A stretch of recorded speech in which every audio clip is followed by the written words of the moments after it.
Religion and World Politics, Part 14. The Hindu State. Or is there actually any such thing as a Hindu state?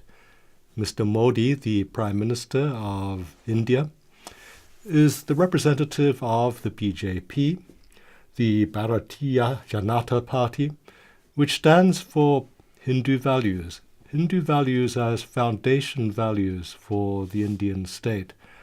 And yet it's very difficult to talk about such foundation values for an Indian state as if it had existed since time immemorial.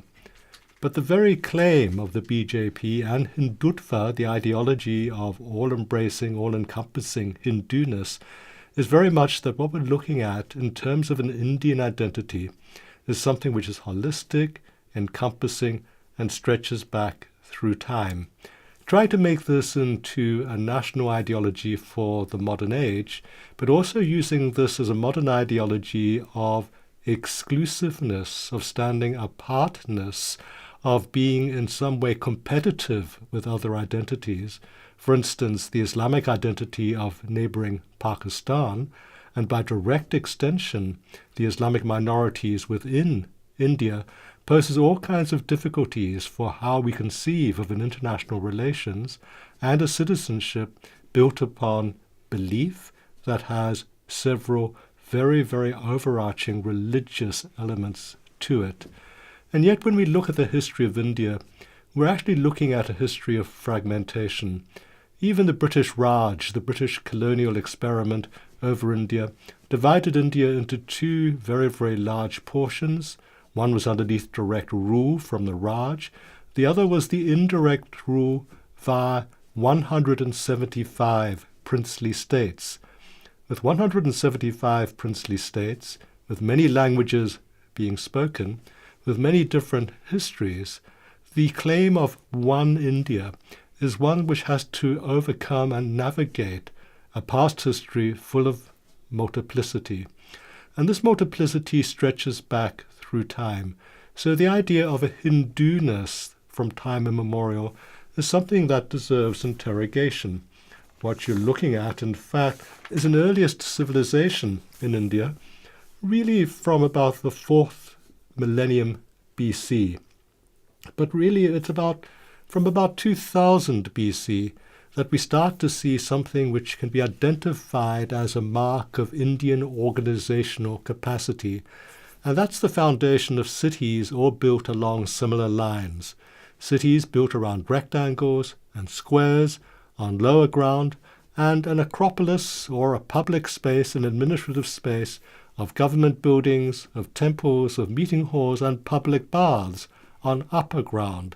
So the organization of society, the organization of urban society, was a characteristic which was identifiable in many parts of India in 2000 BC. But those were not the Indians that survived down unsullied until the present day. Because what you had from about 1700 BC were major waves of migration, Aryan migrations from Mesopotamia, from what is today Iran, and they brought with them all kinds of new influences. They brought with them, for instance, early forms of Sanskrit, so that what is regarded as the heritage language of India is in fact something which was brought in an original form by outsiders, then diluted, mixed, and developed in terms of its interaction with local influences. And it was really only about 1000 BC, just 3,000 years ago, that the Vedas, the holy songs, the holy poems, again characteristics of a Hinduness, began to be composed and began to be sung and began to form something of a sacred canon. At each stage of Indian history, one encounters admixtures of the external and the internal.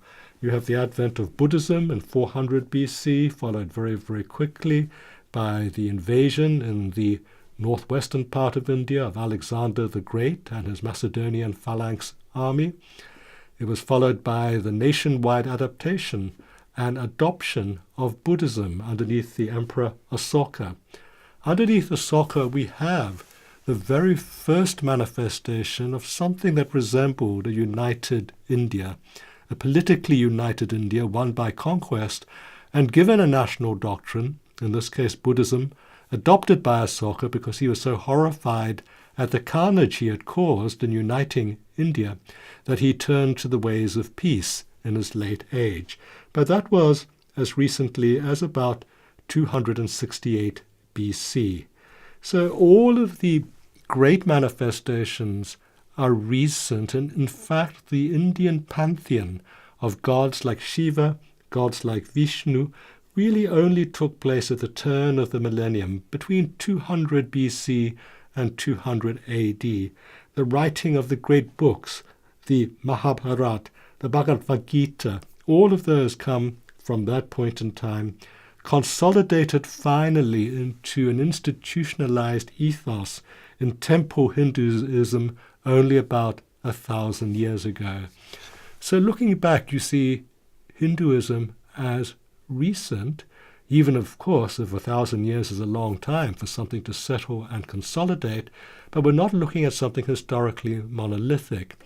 And the idea of using Hinduness as a national ideology and its consequences for international behavior against all of those with different confessional beliefs can be something which is seen as problematic. The relationships with Pakistan, for instance, Pakistan and India achieving rival independences after much communal bloodshed in 1947, those two countries continued since that point in time to lead fraught competitive existences. The Indians developed nuclear capacity and the bomb first, the Pakistanis some years later, particularly going on to a crash course after the wars with India over the independence of Bangladesh, so that now you have nuclear stockpiles in the two countries of roughly about 120 nuclear warheads for India and about 130 nuclear warheads for Pakistan. It's entirely possible to articulate the relationships between the two countries along the lines of balance of power.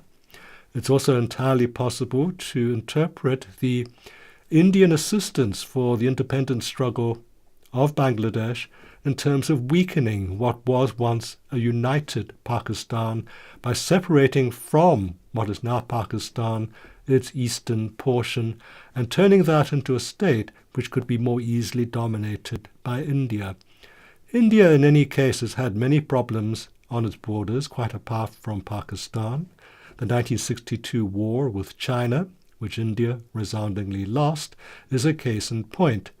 But what is the real problematic aspect of relationships between Pakistan and India remains today the status of Kashmir. There have been a number of wars between the two countries over Kashmir, 1947, 1965, 1999, each of the two metropolitan states claiming that they should be the rightful government of the troubled province.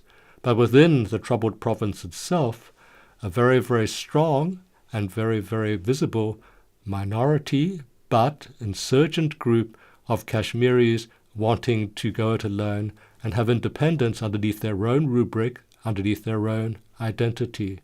What you have in the Indian subcontinent are the politics of contestation, an unsettled region after the departure of communism, after the end of the British Raj, which once stretched as far as Burma, which tried to take Afghanistan, which in the end gave independence to rival countries, eking out their rivalry now almost as sacred totems, that rivalry being almost as sacred a totem as Hindutva is claimed to be one for India.